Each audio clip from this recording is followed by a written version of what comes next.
Good morning, guys. Sunday morning. How you all doing? Just thought I'd jump on and talk about Regis PROGRAIS split decision win against Dan Yolito Sorilla. I thought Regis won, but I tell you what, yeah, Sorilla is definitely a tough opponent. He makes you look.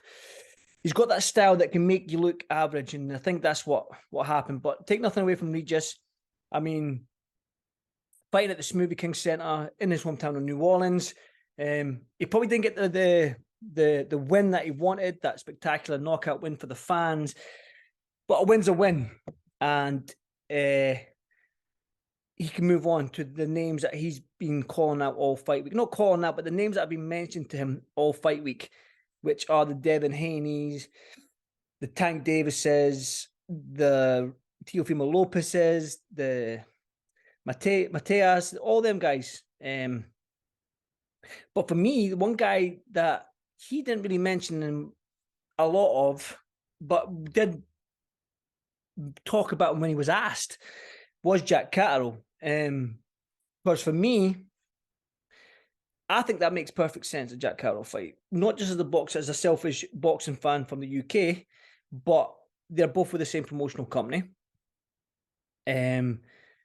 They're both southpaws. They both have the same structural frame. They both like that broad shoulders. They both got almost a similar style as well. And they can both pack a bit of a punch as well. And I think that, excuse me, that it makes for an exciting fight. Now, southpaws, when two southpaws normally come together, they can almost cancel each other out. That was the old... that was the old sort of thing that everyone was talking about. Oh, two southpaws, they cancel each other out. But now when you look at these southpaws against southpaw, they don't. They put on shows and it's a great fight. Now, for me, Jack Catterall deserves a shot at a world title, and I think he'll get it. But the way Devin Haney has been talking... Regis PROGRAIS has been talking about Devin Haney, I think that's the sort of route he wants, the fight that he wants next, and that is the Devin Haney fight, because last night Bill Haney was there ringside watching the fight. There's a little clue. Then he FaceTimed Devin. When it comes to boxing, you already know that boxing's a business before it's even a sport. I think it's a business first, then it's a sport second. And if you're looking at the money, I think Devin Haney and Regis PROGRAIS makes more money than Jack Catterall and Regis PROGRAIS. Devin Haney is sort of almost in that free agency right now, even though there's talks about him signing for a skill challenge out in the Kingdom of Saudi Arabia. So I think that fight can be made. Not as easy as Jack Catterall fight, but I think that the Devin Haney fight can be made easy. Is it the right fight for Devin right now, moving up to 140?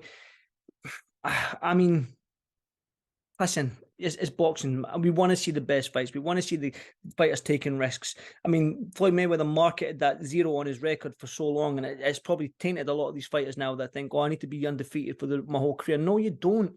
No, you don't. Fans want to see, listen, all the four kings, the best era of boxing, arguably, was the four kings. My favorite fighter is Roberto Duran.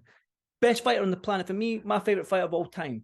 Went from a lightweight, went all the way up to like middle, fought the guy like a 6'2" Tommy Hearns, fought Marvin Hagler, fought Sugar Ray Leonard, gave Sugar Ray Leonard his first loss, was never scared of anybody. Roberto Duran. He said to them, you want me to come up to your weight, I'll come up and fight you. That's the way it should be.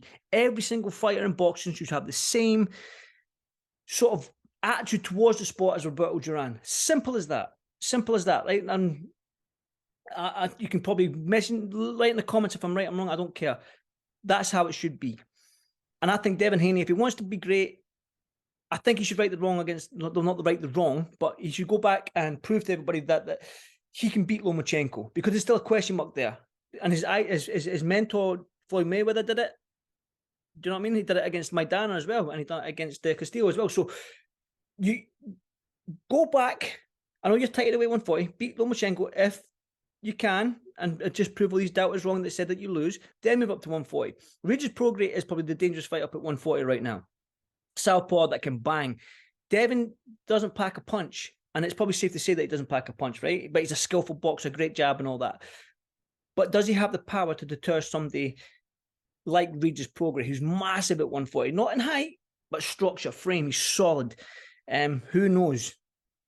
But that seems to be the fight that Regis Prograis wants. But as a selfish boxing fan, I would like to see Jack Catterall fight. But will it happen? Who knows? I mean, right now, it seems like these 140-pounders are having bad nights when it comes to performances. Josh has had it. Theo had it against Sandor Martin. Regis had it last night against Arilla. Josh has had it. Last two fights, you could arguably say that Josh Taylor's had a couple of bad nights, but he should have moved up. He should be moving up to 147 now, which I think suits Josh a lot better. But it's. I would like to see. Regis spoke about wanting to fight back in the UK. Jack Catterall, Manchester. Can that happen? Yes. It's a voluntary defense for Regis.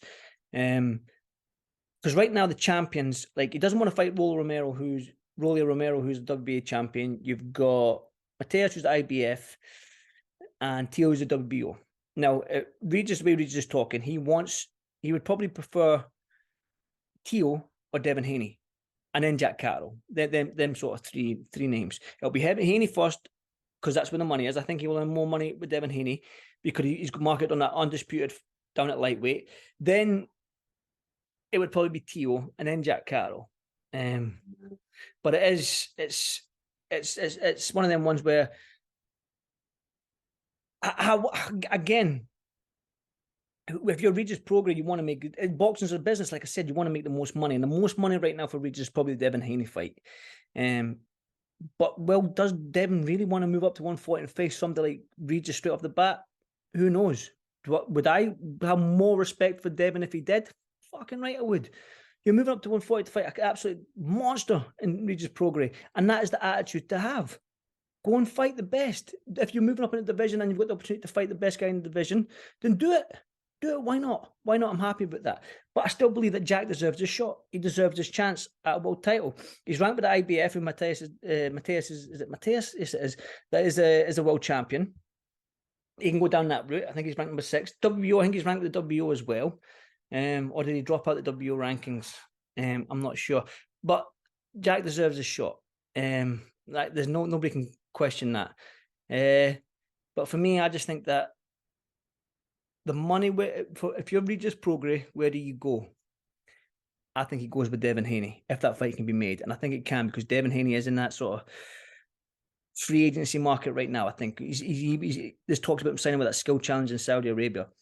If he does, Eddie Hearn works with the Kingdom of Saudi Arabia quite a lot. Big fight. Is that a big fight in Saudi Arabia? Probably not. Vegas, yes. New York, yes. New Orleans, yes.